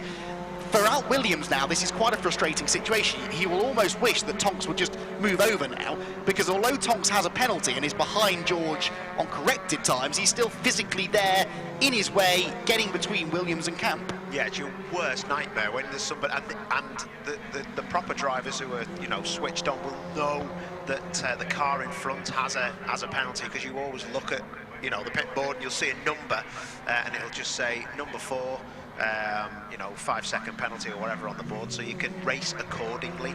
But if you want to win this race, you've got to get past him on the road full stop. So yeah, a bit of a shame and a bit of a quandary for Al Williams. Yes, we've had some changes here, by the way. Morgan Bailey is still 4th, but Dave Buki is now 5th, and he's brought with him Phil Wright. Both of them have got past Dan Thackeray in the last couple of laps, so that is just outside the podium places, obviously, but Dave Buki wants to get on with this because, critically, these 4 drivers are all more than 5 seconds behind Jamie Tonks. So if Buki could break through and get within 5 seconds of Tonks, that's another place to be gained, but Morgan Bailey hasn't been easy to pass so far, has he? And it does make me laugh when I'm watching this. It's just like a load of good friends having a good old scrap. What a move! Is he sideways or is that the drone? I think he was sideways, but he... Oh, mate, that was a move. That was fair play. Proper pinned it down the inside, but he's run wide, isn't he, into Druids? Has he got the place still? Oh, he's up the inside. It's always safe to assume that if it's Phil Wright, he's probably sideways, and he definitely was there into paddock. Rear wheel there, bobbing above the ground as he tries to get the thing stopped. Nice move that then for the, that was, 4th place, 5th place that's just changed hands. In the production class, by the way, Mervyn Beckett and Alfie Threlfall are nose to tail somewhere out on track. They are, I think, going through Druids now, possibly. Worth checking in with that battle, I reckon, as close as it is in the Cup class. Production proving to be just as close as always. The leaders flash through. You can see at the top of your screen how close the overall top 3 are. Bit of lap traffic now. That's Mark Hughes recovering after his latest off-track excursion. Down the hill comes Alfie Threlfall. Now, Alfie... Oh dear, Simon Welch was getting involved there. Oh no, that was a change for 3rd, excuse me, that's the other Threlfall. That's Harry Threlfall ahead of Simon Welch now for 3rd in production. They're having a right old go at it, aren't they? Really having a go at it.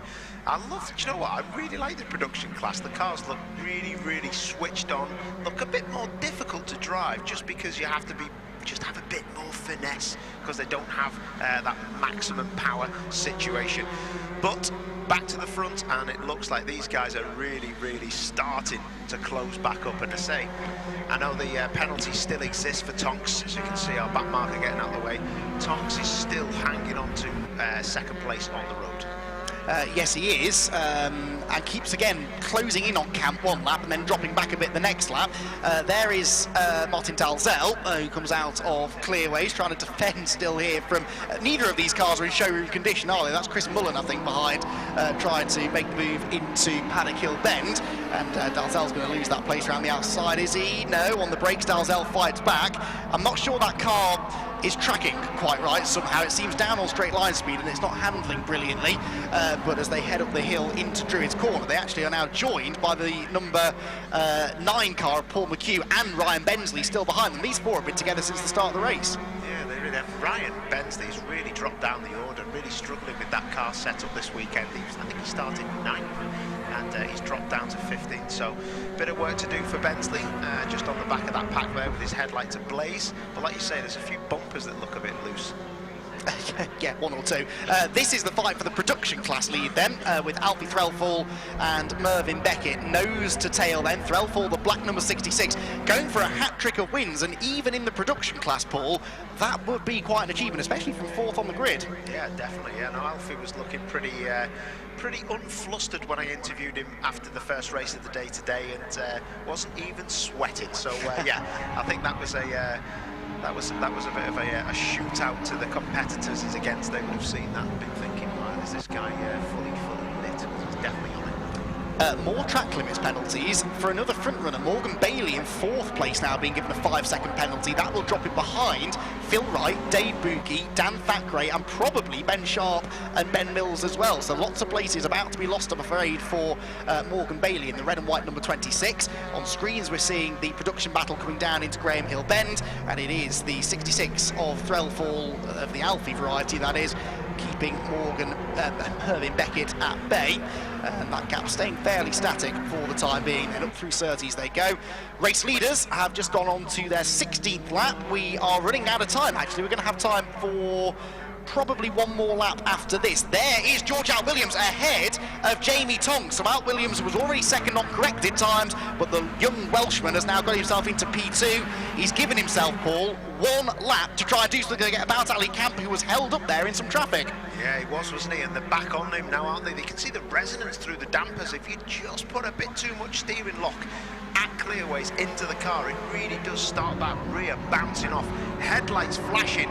Please get out of my way. These back markers causing a few issues to these front runners. So Camp flashing away, just trying to get past these guys in front. Oh, Al Williams looks good through paddock though, actually. Carried a bit more mid-corner speed, runs right out into the dirt coming out of the corner. Simon Welch is the next car to go a lap down. He stays well out of the way.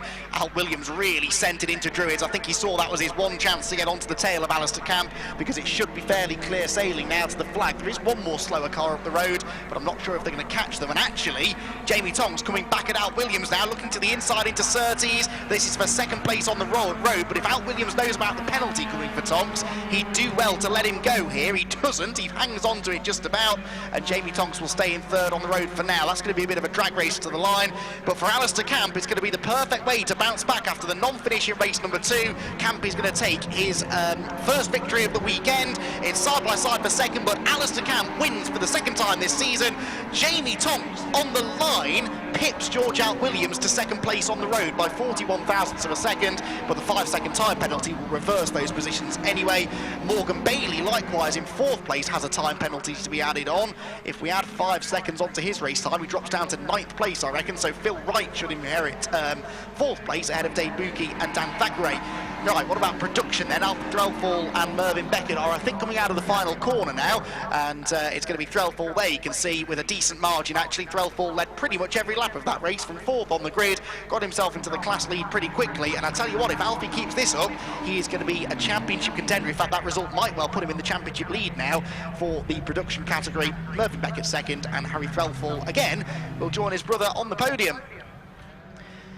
Well, that was another cracking Miltek Sport Civic Cup race, with Alistair Camp taking his second victory of the year, becoming the first repeat winner in 2021, and that will close him in. Well, of course, with Luff non-finishing that one, it's actually honours even now, isn't it? Because Luff took 25 points out of Camp in the previous race, but Camp takes those 25 points back again in race number 3. Jamie Tonks also has had a non-finish and a second place today. So who's going to be the big winner? Well, I think actually that Alistair Camp's going to get away with this. He might even be back in the championship lead. We'll try and get some official notification of that if we can fairly shortly. For now, though, let's take a look at the results provisionally at the end of our third and final Miltek Sport Civic Cup race of the day. Alistair Camp wins from Jamie Tonks second, just on the line, but George Al Williams will move ahead of him with this 5-second penalty. Tonks should drop down to third. The same is then true of Morgan Bailey, 4th on the road, 9th on corrected times, because Phil Wright, Dave Buki, Dan Thackeray, Ben Sharp and Ben Mills will all jump ahead of him. Ross Darlington stays 10th. 11th then is Brad Lane. 12th for the number 28 of Chris Mullen. 13th position will be Paul McHugh. Ryan Bensley 14th, and 15th and last in the Cup class will be Simon Waite. Then in production, Alfie Threlfall takes the victory for Mervyn Beckett. Harry Threlfall second, Simon Welch Harry Threlfall third, Simon Welch fourth. 5th position in class goes to Rhys Lewis, with Mark Hughes and the 116 of Matthew Stenning rounding out the finishers. Significantly though, Matt Luff was a non-finisher after that issue at the start of the race. We also lost Rob Butler, unfortunately. Came in and out of the pit lane a few times, but did have a retirement in the end. The same true of Martin Dalzell. Alistair Camp, though, is a race winner for the second time this season, and he is down in the pit lane with Paul O'Neill. Alistair Camp, mate, that's good for the championship, but the first double race winner of the year, top man. Yeah, no, brilliant, but like I say, man, I owe it to the most of my old man, so happy Father's Day, and like I say, hope I've done you proud today. Sorry about the last race, but we went again and I said I'd give it you a pole. Andy McEwen said to me, who's your money on if you had to bet? I was like, Alistair Camp, and he was like, okay, good luck with that. Because you starting P4, but you come through the field and got the job done. And did you know anything about the penalty behind you? I seen it come up on the board, and then obviously when you're doing that kind of speed, you're trying to think what number's that. And then when I looked in the mirror, seeing Tonks behind me, number 4, I thought, well, that's obviously Harry is then. And I thought, well, it gives us a bit of breathing space. Then I seen George come through, and I thought, you got to get your head down and get on with it. But you're working the tyres to the maximum, as like you picked up yourself in the last race, the rear end. I like the car to be loose, but the last race was a little bit too loose, and that's why I went sketchy. And then it started to do it again at the later part of the stage. So we have to look after it as much as we can, but so demanding around here. And heart in mouth situation, was it? Because Paddock Hill Bend and all those other places where you can really rotate the car, it's difficult, isn't it? Yeah, and to be fair, Brands isn't my strongest track, so I don't like this place, but we do what we can when we're here, so. Top man. Well, listen, you've had a good old day. That puts you right up there in the championship, so really spot on. Thank you very much. Cheers, mate. No worries. Super stuff. Right, here he is. Hello, mate. Excellent work again. Thank you. What a cracking weekend you've had. Yeah, such a good weekend. It couldn't have gone any better. What's made the difference for you? Is it just the car being amazing, or you being on top form, or both? I think a bit of both. Like, my first race ever was Cadwell, and so yeah, just I'm new to it. Beginner's luck maybe, but no. I had a really good start and got in the lead as early as possible, and then just try to hold it with Merv close up behind me. And is it your sights firmly set on the championship now? Yeah. Yeah. No, looks like I've got quite a few points. So yeah, let's see what the rest of the championship does. Oh man, is your brother not jealous of you winning all the time? I'm sure he's a little bit. Yeah.